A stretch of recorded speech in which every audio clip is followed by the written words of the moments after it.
Atlanta, in a season during which his defense allowed the fewest points and produced the most takeaways in the NFL. New Broncos coach Vic Fangio's masterpiece came in Week 14 against the Los Angeles Rams. The Rams traveled to Chicago with an 11-1 record and had scored at least 30 points in all but 2 games.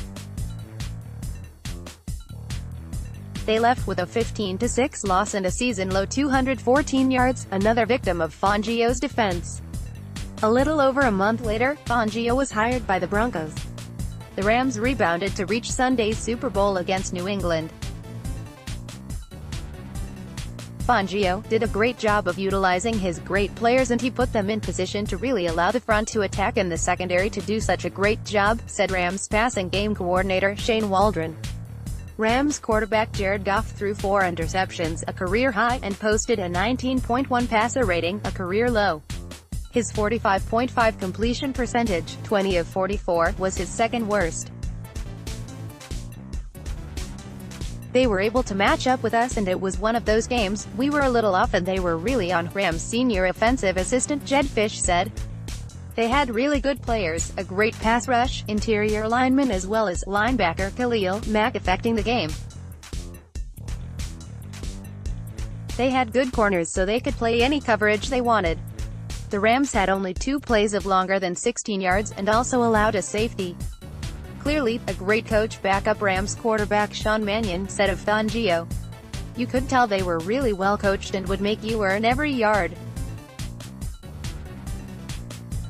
They weren't giving up big plays or busting coverages. Chicago outside linebacker Sam Acho was on injured reserve but remembered Fangio's confidence during the week of preparation. Everybody talked about how great the Rams were. Acho said, "What Vic told us was this Rams team is good, don't get me wrong. But we have the guys and the outfit to stop them. He studied so much, he knew what they were going to do, and he also had the players who went out and executed the game plan." Praise for Munchak. Undrafted in 2014, defensive tackle Alejandro Villanueva was signed by Philadelphia but cut after training camp. Villanueva, a 26-year-old rookie because of his Army commitment, joined the Pittsburgh Steelers and offensive line coach Mike Munchak. After a year of seasoning, Villanueva went on to start 58 games for the Steelers and was named to the Pro Bowl in 2017-18.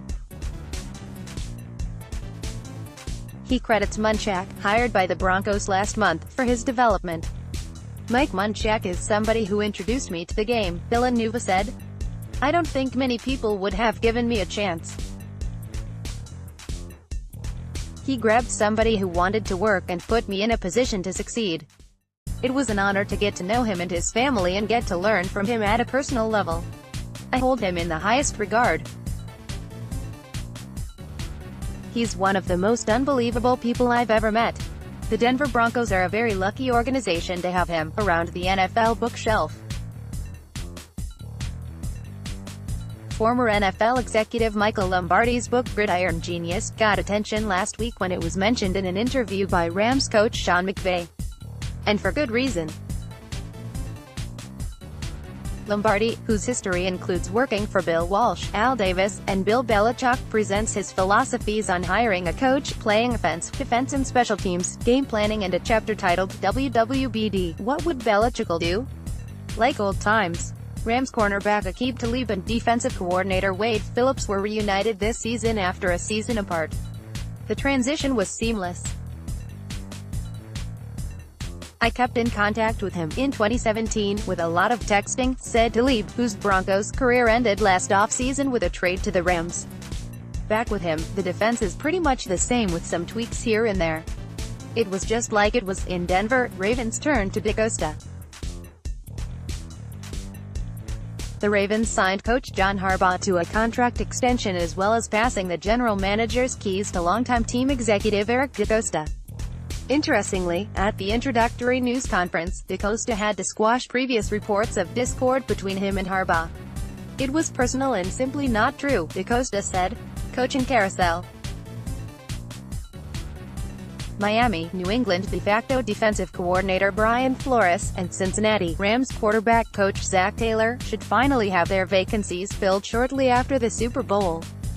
The rule preventing the Dolphins and Bengals from officially offering a contract on making an announcement should be altered. Then again, it took years for the league to wake up and allow assistants to be interviewed while their team was still participating in the postseason. Sometimes, the NFL moves at a glacial pace. Peppers retires. Carolina defensive end Julius Peppers announced his retirement on Friday. He would be a first-ballot Pro Football Hall of Fame inductee in 2024. Peppers' 159.5 sacks are fourth most all-time. Missed only 6 games in 17 years, none since 2007, and made Pro Bowls with the Panthers, Chicago, and Green Bay. Baltimore's Terrell Suggs, 132.5, is now the active sack leader. Super Bowl memories. Fortunate to be covering my 10th Super Bowl on Sunday. First one, Pittsburgh over Seattle, Detroit, 2005 season. Best one, New England over Seattle, Glendale, Aries, 2014. Worst one, Seattle over the Broncos, East Rutherford, NJ, 2013.